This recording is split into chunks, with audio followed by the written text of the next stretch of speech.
नमस्कार, मी आरती आणि आपण पाहताय आवाज इंडिया मराठी। आज मी आली आहे मुंबईचं हृदय समजल्या जाणाऱ्या दादरच्या शिवाजी पार्क इथे। तर अर्थातच महापालिकेबद्दल आपण इथल्या नागरिकांशी संवाद साधणार आहोत। काय त्यांचे सध्याचे मुद्दे आहेत, काय त्यांना अपेक्षित आहेत, एकंदरीत त्यांचं मत काय, हे सगळं आपण जाणून घेण्याचा प्रयत्न करणार आहोत। चला तर मग सुरू करूयात। किती वर्षांपासून तुम्ही इथे राहता? मी तर जन्मापासूनच इथे राहतो। 63 वर्षे झाली।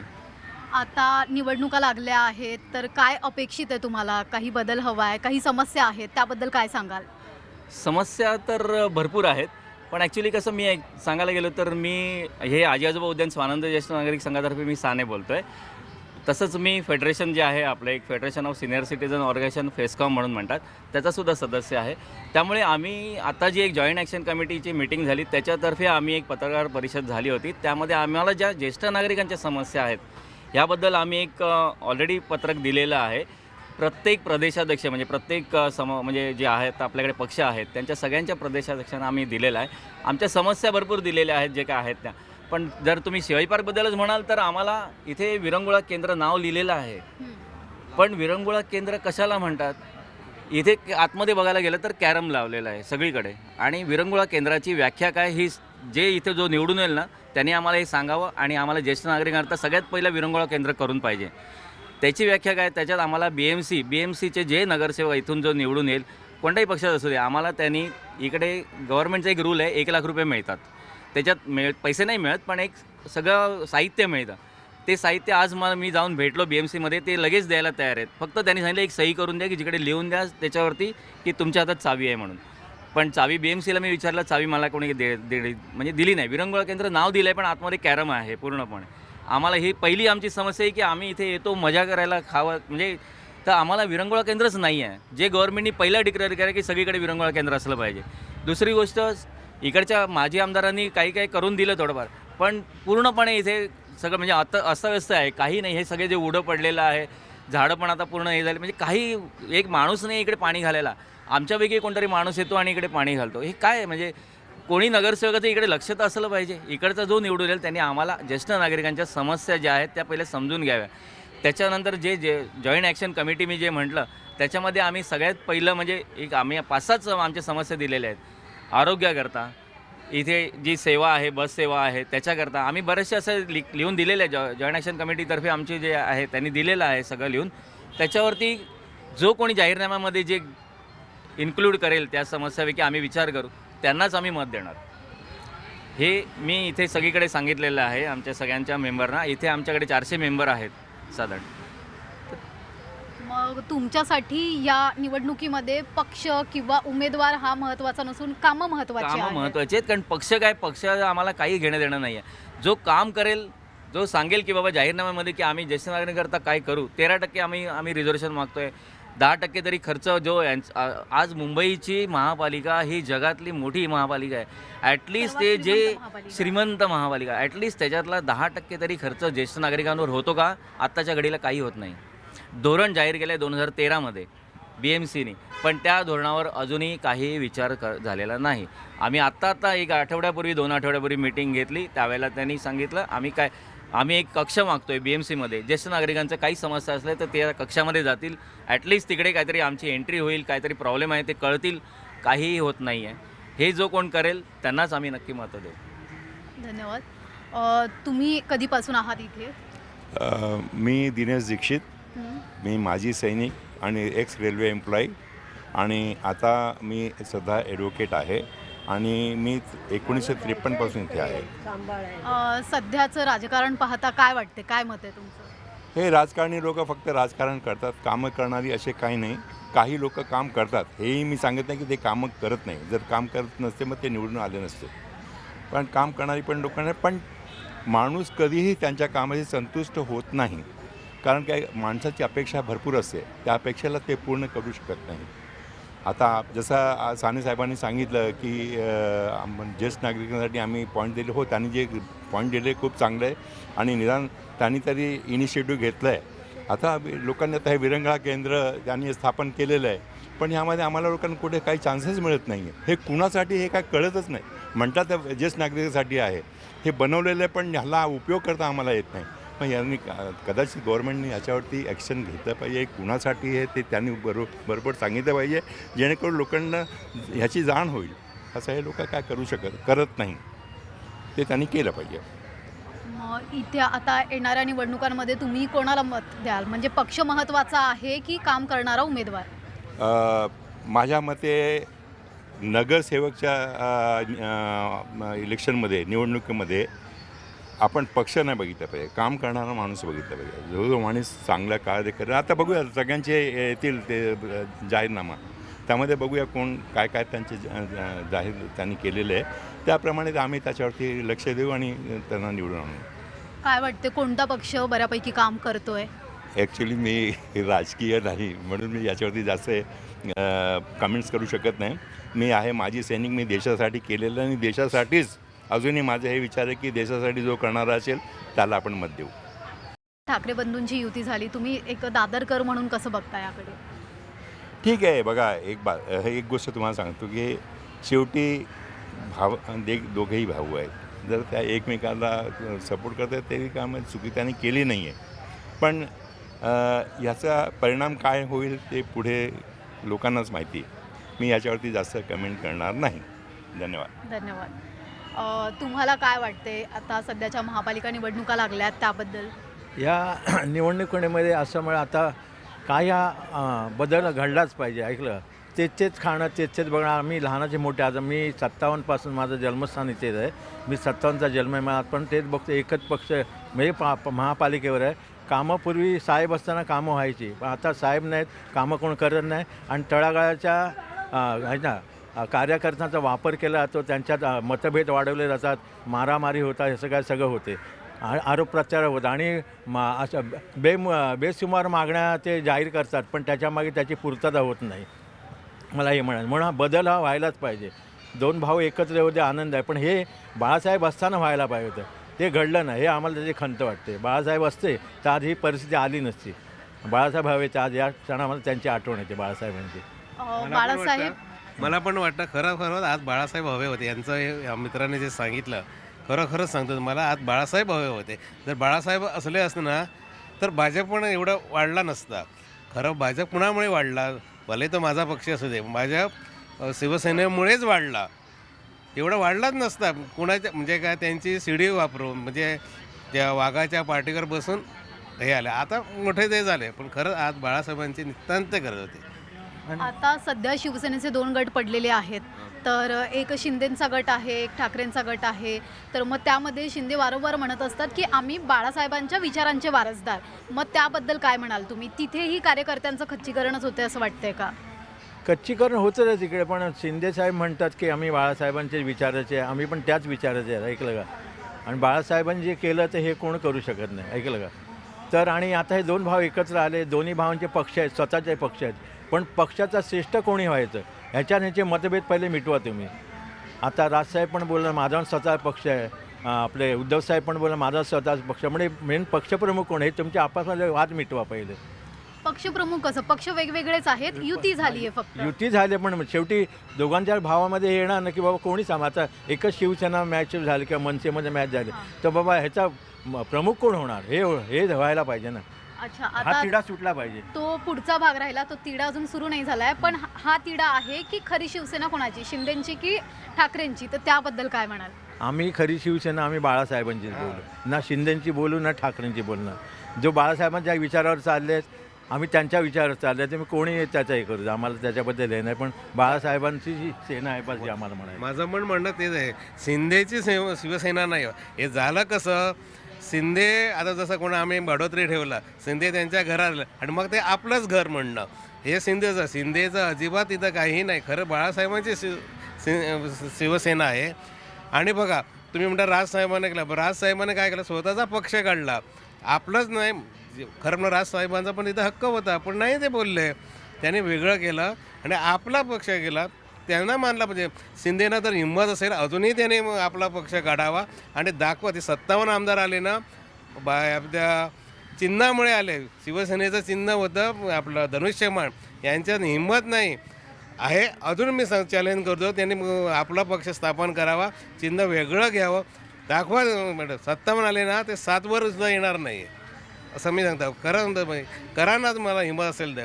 उद्या तुम्ही शिवसेना सेना भवनसुद्धा आपलं म्हणण्याची तयारी होती त्यांची आणि म्हणाले होते, पण त्यांना त्यांना कागदपत्र नाही. हे काय मातोश्री तुमची आहे का? कुणाला आज शिवसेना आहे ती गोरगरिबांची सगळ्यांचे खूप कष्ट काढले होते. अचानक नाही. हा रिक्षावाला आला मोठा झाला आणि म्हणतो 2 वर्ष त्यांच्यासोबत नव्हते, 2.5 वर्ष जेव्हा सत्तात होते उद्धवबरोबर ते होते ना, तेव्हा तुम्हाला सावरकर कळले नाही. आम्हाला सावरकर बोलता येत नाही काय नाही. यांचं CBI लावली, यांना काय लावलं म्हणून ह्या भीतीने केले, यांना काही प्रेम नाही म्हणून तुम्हाला सांगतो काढा चिन्ह त्यांचा. आता या इलेक्शनात सुद्धा अजून काढता येतं. चिन्ह काढा, हिंमत असेल तर लढवून दाखवा. अच्छा, म्हणजे जर त्यांनी वेगळा पक्ष जर काढला असता हां. तर ते निवडून नसते आले असं तुम्हाला वाटतंय? आणि आता ठाकरे बंधू दोन्ही एकत्र आलेत आहेत तर ते निवडून येतील का? म्हणजे मतांचा कल कितपत असेल काय त्यांच्याकडे? झालं, मराठी माणूस बरं आहे पण खूप उशीर झाला. खरं दोन्ही बंदी जर अगोदर म्हणजे किमान 1 वर्ष अगोदर आलं असतं. आता होणार, थोडासा बदल होणार नाही. पण कसं आता पण यांची सत्ता होती खूप वर्ष होती, 25 वर्ष, ती आता उलथून टाकण्याची वेळ आली. परिवर्तन हे पाहिजेत हो, निसर्गाचा नियमच आहे. तिथं परिवर्तन होत नाही तर तुम्ही काहीही करू शकत नाही. आणि एक तुम्हाला सांगतो, माझे मित्र पहिल्यांदा बोलून गेले की आपले साने बोलून गेले की आम्हाला पक्ष नाही, कोणी नगरसेवक काही होऊ नये. कुठलाही पक्ष, भले ते मनसे असू दे, शिवसेना असू दे, कोणा किंवा महाविवाह असू दे, कोणताही पक्ष हा पाहिजे. आणि आता सध्या पक्ष कुठला मोठा आहे तर भारतात आमचा कुठला भाजप मोठा आहे. राज्यात कुठला पक्ष आहे? युतीचं सरकार आहे. आणि म्हणून असं जर केंद्रीय फंड पाहिजे असेल, काय करायला हवे तर ट्रिपल इंजिन होऊ द्या. एक संधी बघूया काय होतं की नाही. पण जर सगळीकडे भाजपचं सरकार आलं तर मग कुठेतरी प्रादेशिक पक्ष किंवा विरोधी पक्ष कमकुवत पडणार नाहीत का? त्याची पण तर गरज असते ना आपल्याला. विरोधी पक्ष हा पाहिजेत, पण आता कसं आहे, कुंकवत जरी झाला तरी पण तुम्ही तुमचा पक्ष वाढवा ना. कसं आहे जरा, हे शिवसेनासुद्धा भाजपवर युती करायला तेव्हा तयार होती ना, मग तुम्ही आताच काय नाही म्हणता. कुठंतरी यांचा इगो किंवा स्वार्थ आहे दडलेला आहे. पण खरं प्रादेशिक पक्ष नितांत गरज आहे. ते पण विरोधी पक्ष सक्षम पाहिजे असं नाही. आणि हे नाही हो, आताचे कसं आलं, विरोधी पक्ष राहिलाच नाही. महाराष्ट्राला विरोधी पक्ष आहे का सध्या? जरी ते 20 असले ना, ते 200च्या बरोबर होते, पण ते बोलतच नाही. हां, विरोधी पक्षनेता नाही, विरोधी पक्षच नाही असं म्हणतो मी. नाही बघत कसं चाललं आहे. मी विरोधी पक्षनेताबद्दल ना, विरोधी पक्षनेता त्यांची संख्या रिक्तच आहे. खरं म्हणणं दिलं पाहिजे भाजपने त्यांना, पण त्यांची संख्या नसेल. ते आता कुठल्या तर कायद्यावर बोट ठेवणारच ना. तुम्हाला काय वाटतं, प्रादेशिक पक्ष टिकले पाहिजेत का कुठल्याही राज्यातले? पक्ष टिकले पाहिजे. पक्ष टिकले तर एकमेकावर टीका करणार ते, त्याशिवाय करू शकत नाही. दुसरं मला म्हणायचं म्हणजे कसं की आता मोदींचं सरकार आलं आहे, करोना काळ येऊन गेला, त्या काळात ज्येष्ठ नागरिकांना ज्या सुविधा मिळत होत्या रेल्वेमध्ये, या काढून टाकल्या. या का काढल्या ह्याच्याबद्दल कोणी विचार करतं का? कधीच कुठलाच पक्ष करत नाही, कुठलाही पक्ष असू दे. दुसरं, ह्या महागाईबद्दल कुठलाच पक्ष विचार करत नाही, कारण का त्यांना स्वतःला पिशव्या घेऊन बाजार लागत नाही. त्यांच्या घरी बसलं सगळं फोन केला सगळं येतं, तसं आपल्या घरी येत नाही. त्याच्यामुळे यांना झळ पोचली पाहिजे या महागाईची, ह्याबद्दल काय ते यांनी विचार करायला पाहिजे. मग तुम्ही काय, म्हणजे तुम्हाला काय अपेक्षित आहे? मुंबईचा महापौर कुठल्या पक्षाकडून असला पाहिजे? पक्ष कुठल्या असं इथे काम करणार पाहिजे आणि इथला स्थानिक महापौर पाहिजे. जसे देवळेकर साहेब होते, आजपर्यंत ते आम्हाला रस्त्यात भेटले, आम्ही त्यांच्या पाया पडतो, सलाम करतो. असा एकमेव महापौर देवळेकर साहेबच होऊन गेले. असं पुन्हा होणं नाही, असा व्हावा आमची इच्छा आहे. ही अपेक्षा आहे तुमची की सर्वसामान्यांना, मुंबईकरांना बघणारा, इथे काम करणारा महापौर तुम्हाला हवा आहे, म्हणजे तो कुठल्याही पक्षाचा असला तरी चालेल. धन्यवाद. बद्दल खूप चांगलं मत आहे. कारण म्हणून म्हणतात कोणीतरी मराठी माणूस पेक्षा कोणीतरी मराठी माणूस असल्यापेक्षा कोणीतरी एक सामान्य नागरिक किंवा तो दलित असू दे, ख्रिश्चन असू दे, म्हणून मला म्हटलं की पण मुंबईकर असावा ना, मुंबईकर असावा, देशाचा आपला कोणीही असू द्या, की मुंबईकर असावा, खूप आनंद होईल. आणि तो दलित असला तर आणखी पहिल्यांदा मुंबई अगोदर झाला की माहीत नाही मला, पहिल्यांदा मुंबईला कोणी भाजप असू दे, मनसे असू दे, यांनी जर दलित दिला तर एक इतिहासात नोंद तरी होईल. आणि तो अभ्यासू असावा. महापौर जो असेल त्याला अभ्यास पाहिजे, तरच हे झालं. नाही तर उगाच त्याला कसलीच काय हे माहिती नाही आणि तो महापौर एक आपला दगड घेऊन बसवायचा असायला प्रकार नाही पाहिजे. आणि दुसरी गोष्ट म्हणजे आता ह्या राजकारणामध्ये ही घराणेशाही चालली आहे, ही कुठे थांबली पाहिजे. आज समजा एखादा कार्यकर्ता फार पूर्वीपासून याच्यावर काम करते, त्याला डावळलं जाते आणि आपल्या मित्राला किंवा आपल्याला मुलाला किंवा आपल्या भावाला तिकीट दिलं जाते. हे होता कामा नये. आणि ह्यांना पण सेवानिवृत्तीचा काळ व्हायला पाहिजे. या लोकांना सुद्धा जर सर्वसामान्य सेवानिवृत्ती काळ आहे, मग ह्यांना का नाही? हे घडलं पाहिजे. अगदीच. तुम्हाला काय वाटतं, नव्या लोकांना संधी दिली पाहिजे की अनुभवी लोकांनाच पुन्हा घेतलं पाहिजे नगरसेवक पदांसाठी? नगरसेवक हा मराठीच असावा. मराठीच कोणत्याही असावा, पण माझी पक्षाचा असू असावा दे. की नवीन कोणत्याही असावा? पक्षाचा असू दे आणि तो मुळात आमच्या हाकेला ओ देणारा असावा. काय आहे, आजकाल ह्या लोकांना भेटायला पण वेळ घ्यावा लागतो. तुम्ही जर जनतेचं काम करताय तर जनतेसाठी तुम्ही सज्ज राहिलं पाहिजे. जनतेच्या मागण्या काय आहेत हा पण विचारात घेत नाही. एकदा तिकीट मिळालं, निवडून आले का पाठ फिरवतात. आज सिनियर सिटीजनला साधं मेडिकलला तुम्हाला मी सांगते, कुठेही कुठच्याही डॉक्टरकडे जायचं झालं तर कन्सल्टेशन फीस 1,500 ते 2,000 रुपये. ही परवडण्यासारखी आहे का? विचारात घ्या. तुम्ही तुमचे सगळे पक्ष, तुम्हाला जेव्हा पेन्शन वाढवायचं, तुमच्या मागण्या मान्य करून घ्यायच्या, तेव्हा तुम्ही सगळे एकत्र येता. मग तुम्ही तसेच एकत्र येऊन आम्हा सगळ्यांसाठी काम करावं. आज दर 5 किलोमीटरवर ठेवा ना शासनाची हॉटेल जशी आहेत. शासन देतं 1 रुपयाला चहा, 29ला जेवण, काय काय. 5 रुपयात. हां, मग ते तुम्ही द्या ना. महागाईच जाईल, कटकटीच होणार नाही. पण ह्यांना प्रत्येक गोष्टीत टेंडर काढून पैसे जर कमवायचे असतील तर काय करायचं? आम्ही कोणाकडे जायचं हे सांगा. तुम्ही आमची मतं घेता, जायचं कोणाकडे? तुम्ही इथे आता शिवाजी पार्कामध्ये येत असता रेग्युलरली, तर इथे काय समस्या आहेत? धुळीची समस्या जाणवते का? कारण इथे मोठ्या प्रमाणात ज्येष्ठ नागरिक पाहायला मिळत आहेत, तर धुळीचा त्यांना प्रचंड त्रास होतो. तर ते कसं आहे इथे, म्हणजे होते का व्यवस्थित त्याचं निवारण होतं आहे? व्यवस्थित असं काही होत नाही. आता ही बाग आमची रिपेअर झाली तरीसुद्धा अर्ध्या अधिक गोष्टी बाकी आहेत. त्या सांगतो आम्ही BMCकडे पण माणसं येतात जातात, पण लावलेल्या गोष्टीसुद्धा चोऱ्या होतात. आता ते काम करणारे चोरतात का बाहेरचे चोरतात हे काय बघायला आम्ही येऊ शकत नाही. कारण आम्ही 1.5 तास असतो सकाळी बागेत. कोणी सिनियर सिटीजन जे येतील ते काय तेवढ्या विरंगुळासाठी येतात जातात. पण मागण्या कोणीही विचारात घेत नाही.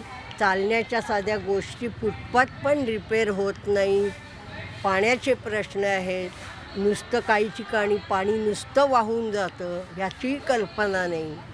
म्हणजे ते पाईप पण फोडतात का खरोखर ते तुटतात, कल्पना नाही.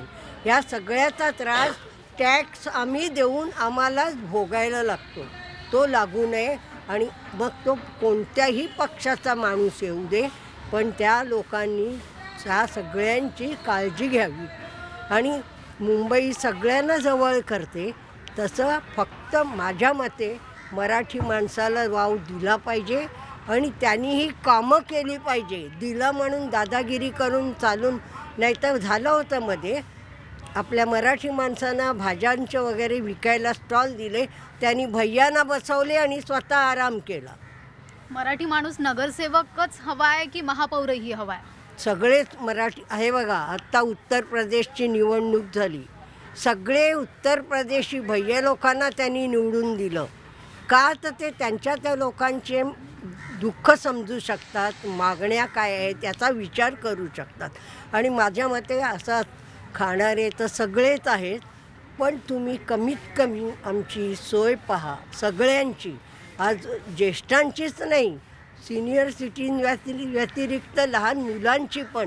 आज मुलं का पळवली जातात? हे सगळं होतं कसं? म्हणजे ह्याला कोणीतरी फूस लावून देत असेल किंवा काय? अशा काही गोष्टी होत नाहीत अचानक. आणि कुठेही झालं दगडफेक म्हणा, काय ते पेट्रोलच्या बॉम्ब टाकतात, ते जनरल साधा माणूस फिरताना काही साधा हातात काठी पण घेऊन फिरत नाही, तेव्हा हे काही करत नाही. हे एकंदरीत अंतर्गत पक्षांचे एकमेकाचे वाद असतील ते उकरून काढायला करतात. त्यामुळे हे होते असं तुम्हाला वाटतंय. आणि जर समजा महायुती जिंकली, महायुतीमध्ये भाजप आहे, राष्ट्रवादी आहे अजित पवारांची, आणि एकनाथ शिंदे यांची शिवसेना आहे, तर महायुती जेव्हा निवडून येईल या निवडणुकांमध्ये, तर महापौर हा मराठी असेल का? असावा. मी ढीक सांगितलं हो, ते कोण आम्हाला मानतायत? तुम्ही पण आत्ता आमची मुलाखत घेतायत, इथून बाहेर गेले का विचारले तुम्हाला, पण तुम्ही गव्हर्नमेंटचं काम करतायत. तुम्ही सांगा ना मला, तुम्हाला योग्य वाटतं का हे आम्ही चाललंय गव्हर्नमेंटचं ते? नाही, आम्ही चॅनलच्या माध्यमातून आलेलो आहोत. गव्हर्नमेंटचा आणि आमचा संबंध नाही. नाही असू दे, तुम्ही कुठूनही आलात, तुमच्या स्वतःच्या मनाला काय वाटतं? आजची तरुण पिढी खूप हुशार आहे, मी सांगते त्यांना आचार्य अत्रे, आपले टिळक, नंतर कॉम्रेड डांगे, नरवणे, SM जोशी असे त्यांना जर कोणी मार्गदर्शक मिळाले तर आपला मुंबई आता तर आहेच नंबर 1, पण ती आणखीन पुढे जायला वेळ लागणार नाही. मग तरुण नगरसेवक व्हावेत का? चालेल ना, काम करणारा पाहिजे. तरुणच हवा आहे का वयस्कर हवा आहे असं काही नाही. आता मी इकडे वयस्कर आहे आणि या बागेची उपाध्यक्ष आहे, म्हणून उद्या मला 4 जण सांगतील ह्यांचं काही गरज नाही, ह्या वयात काय करायचं. ज्याचे त्याचा प्रश्न आहे, आवड आहे, कळलं अच्छा, ना? म्हणजे काम अनुभवी असो, करणाऱ्या तरुण असो, माणसाला काम निवडून करणारा. द्यावं एवढं मला म्हणायचं. धन्यवाद. थँक्यू. थँक्यू. मी बघतो जेव्हा इलेक्शन आला की लोक शिलाई मशीन वाटायला सुरुवात करतात. आपला घरघंटी काय घरघंटी ना ते द्यायला हे करतात. कोणी पैसे देतात.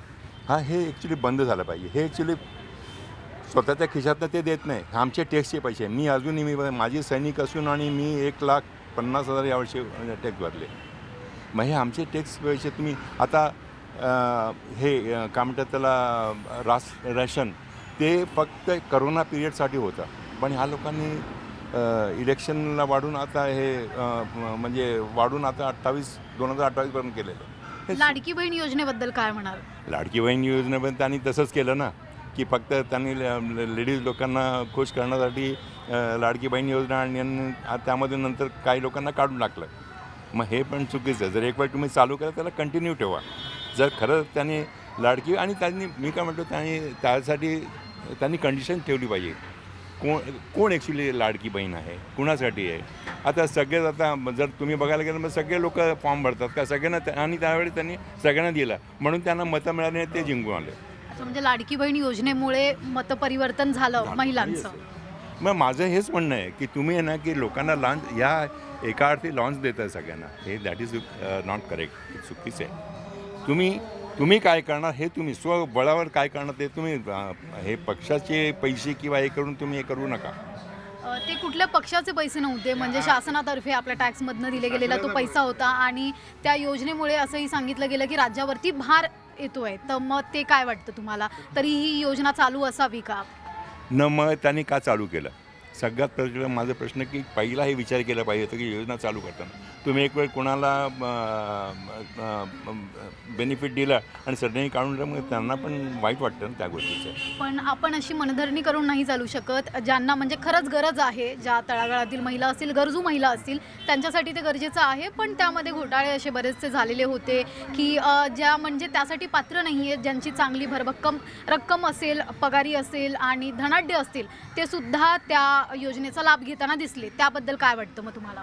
मग ते माझं तेच म्हणणं आहे मॅडम. हे म्हणणं आहे की तुम्ही जेव्हा त्या लोकांनी फॉर्म भरून येतात त्या व्हेरिफिकेशन केलं, स्क्रुटनी केली पाहिजे होती, त्याच्यानंतर सगळ्यांना दिलं पाहिजे.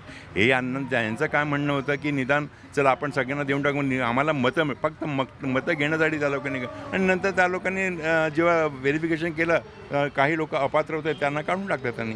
हे बरोबर केलं हे मी सांगतो. आणि आता तुम्ही एक महाराष्ट्राचा नागरिक म्हणून सरकारला काय सांगू इच्छिता, विशेषतः या महापालिकेच्या निवडणुकांसाठी? महापालिकेचं निवडणूक जी आहे खास नागरिकांसाठी लोकल आहे. यामध्ये काय रस्ते, गटार, नळ हे सगळे सोयी त्यांनी बघितलं पाहिजे. की माझ्या मते ना खरं म्हणजे मुंबईचा महापौर तरुण व्हावा असं माझं मत आहे. कारण काय तरुण झालं ना तर राजकीय भूकंप आणि तरुणाच्या आता देशात गेला पाहिजे. जरी अनुभवी आला पण तरुण जर पुढं आला कुठं केला. आणि दुसरी गोष्ट इथं शिंदे गटाने सुद्धा आपल्याला घरंडेशाही केले. इथं जिथं आम्ही उभं आहे तिथं सदा सर्वांनी आपल्या ज्या मुलीला दिलं त्यांचा मुलगा पण आहे. हे काय त्या मनाने भाजपने अजून कुणाला दिले नाही. मुंबईत तर दिले नाही, बाहेरचा मला महाराष्ट्राचा बाकीचा माहीत नाही. मुंबईत घराणेशाही नाही केली. ही घराणेशाही खरं म्हटलं खूप घातक आहे. आणि दुसरे म्हणजे म्हणतात यांचा महिलाबद्दल बोललात ना, बरोबर, ते खरं म्हणून स्कीमी हे बंदच केलं. आर्थिक एवढा ताण पडला आहे, देशाची अर्थसेवा तर बिघडलेली आहेच, ते आपलं वरच्यावर सांगू द्या. पण महाराष्ट्राची ना आर्थिक एवढी बिघडलेली आहे ना, नुसती नाटकं चालले. कुठेतरी नाटकं बंद करून कुणाला गरज आहे त्यांना द्या ना, मोजक्याच लोकांना द्या ना. तुम्ही आता बरं ते राजकीय लाभ गेला सगळीकडे झालं, तर गोवामध्ये झालं, राजस्थानामध्ये झालं, त्यांच्यामुळे झालं, या महिलामुळे. पण याच योजनेमुळे तिकडचाही तक्ता पालट झालेला आहे. जसं की लखपती दिदी वगैरेमुळे तिकडचं गव्हर्नमेंट म्हणजे बेनिफिट झाला होता, त्यामुळे ती इथेही आजमावला गेला आणि इथेही ते चाललं. त्यामुळे ते सगळीकडे तो फॅक्टर चालतोय लाडकी बहीण योजनेचा वगैरे, त्याबद्दल आहे. आणि तुम्ही घराणेशाहीचं जसं म्हणताय की भाजपने नाही दिलंय, तर किरीट सोमय्या यांचे जे पुत्र आहेत नील सोमय्या यांचं तिकीट कन्फर्म झालंय ना? अजून काही मला माहीत नाही, पण समजा भाजपनं जरी केलं तरी ते पण चुकीचं म्हणजे आहे. भाजपने कमी प्रमाणात दिले असं म्हणायचंय का? मुंबई तर कमी आहे हो, मुंबईत नाही दिले अजून. अच्छा. ते बरं, आता मला इथलं उदाहरण मी दिलं, पण बाकीचं सांगू शकत नाही. पण मुंबईत तर अजून दिलं नाही. भाजप बोलले अजून, आता आपले देवाभाऊ बोलले ना की नाही देणार म्हणून, की आपण हे करणार घराणेशाही. अच्छा, म्हणजे भाजपचा कल इकडे असेल की नवीन लोकांना संधी देण्याचा. तरुणांना द्यायचा विचार आहे आणि बहुतेक महापौर तरुणच होईल. अच्छा, खूप खूप धन्यवाद. म्हणजे तुम्ही सांगतायत की महायुतीचं सरकार आलं तर महापौर हा तरुण असेल, एक नवीन व्यक्ती, नवीन वर्ष, सगळ्यात काही वेगळं असेल, नव्या उमेदीसह आपला पुन्हा एकदा महाराष्ट्र बळकट करण्यासाठी नवीन कोणतरी येईल, त्यांना पण आताच शुभेच्छा देऊन टाकतो मी. धन्यवाद. याच्यावरती माझं एक वेगळं मत आहे की तुम्ही म्हणता महापौर तरुणच असायला पाहिजे, असं काय नाही, अनुभवी असायला पाहिजे. आता अनुभव घेतला पाहिजे, अनुभव घेतल्याशिवाय कोण काय काम करू शकत नाही. हां, आणि जे घराणेशाहीचे हे साहेब म्हणतात आहे, घराणेशाही असं नाही, योग्य उमेदवार तुम्ही निवडा, योग्य. घराणेशाहीमध्ये तर आता काय सगळे प्रत्येक पक्षात कोण ना कोण घराणेशाहीचे आलेले आहेत, मग त्याला येणं, पण तो योग्य असेल मग त्या अशा लोकांना. पण घराणेशाहीमुळे योग्यतेला वावच दिली जात नाही, त्याचं काय म्हणाल? हे तुम्हाला निवडायचं आहे ना, तुम्ही निवडून देऊ नका त्यांना. असं असतं की पक्षामध्ये ठराविक लोक असतात आणि ज्यांचे आई वडील किंवा जे नवरा बायको असं काही असतील ते आमदार खासदार झालेले असतील, तर त्यांच्या मुलांना प्रथम प्राधान्य दिलं जातं. आणि म्हणजे सामान्य कार्यकर्ते आहेत, योग्यता आहे त्यांच्याकडे, पण घराणेशाहीमुळे ते डावलले जातात. नाही, पण असं नाही, पण हे म्हणजे कोण निवडून कोण देतोय? आम्ही सर्वसाधारण जे सेवक आहोत, इकडचे आपले मतदार आहोत, मतदारांनी ते बघितलं पाहिजे ना. भाग तिकिटांचा आहे, त्यांना तिकीटही मिळालं पाहिजे ना. मग ठीक आहे, तुम्हाला असं वाटतंय की हे योग्य नाही, उमेदवार योग्य नाही, दुसऱ्या उमेदवाराला निवडून द्या. जर तुम्हाला बघा, सगळे उमेदवार खोटे नसतात, सर्व उमेदवार जे खरे नसतात आणि काम करणारी पण उमेदवार आहेत. अगदी बरोबर तुम्ही म्हणताय, ते मी मान्य करते. पण एकंदरीत टीका होत आहेत की कार्यकर्ते हे फक्त कार्यक्रमांसाठी राबायला, खुर्च्या सतरंजा उचलायला इथपर्यंत राहत आहेत आणि निवडणुका आल्या की तिकीटं हे मात्र आमदार खासदारांच्या पोरांना आणि त्यांच्या घरातल्यांनाच दिली जात आहेत, असं एकंदरीत बोललं जात आहे. हे कार्यकर्त्यांनी विचार केला पाहिजे. माझ्या मते कार्यकर्त्यांना भरपूर काय म्हणतात पॉवर दिलेले आहेत. जर त्यांना असं वाटतं की हो ते लोक म्हणजे कार्यकर्त्यांना डावलतात, मग तुम्ही पक्षात जाऊ नका, तुम्ही जा इतर पक्षात जा. हां, त्यांचे तिथे चान्स मिळते तिथे तुम्ही जा. पण काय की जर ते लोक तुमच्यावरती अवलंबून आहेत, मग तुम्ही पण हे ठाम विचार करा की नाही, आम्ही आमच्यामधला कोण जे कार्यकर्ता आहे त्याला तुम्ही निवडून हे उमेदवार बनवून आम्ही त्यांना निवडून देऊ असं. खूप खूप धन्यवाद. तर हे आपण सध्या होतो दादरमध्ये आणि इथल्या दादरकरांच्या आपण मतं जाणून घेतले, त्यांचे काय विचार आहेत, काय मुद्दे आहेत आणि काय अपेक्षा आहेत सरकारकडून आणि येणाऱ्या निवडणुकांकडून, ते आपण जाणून घेतले. पुन्हा भेटूयात नव्या जागेवरती नव्या व्यक्तींसह. तोपर्यंत पाहत रहा आवाज इंडिया मराठी.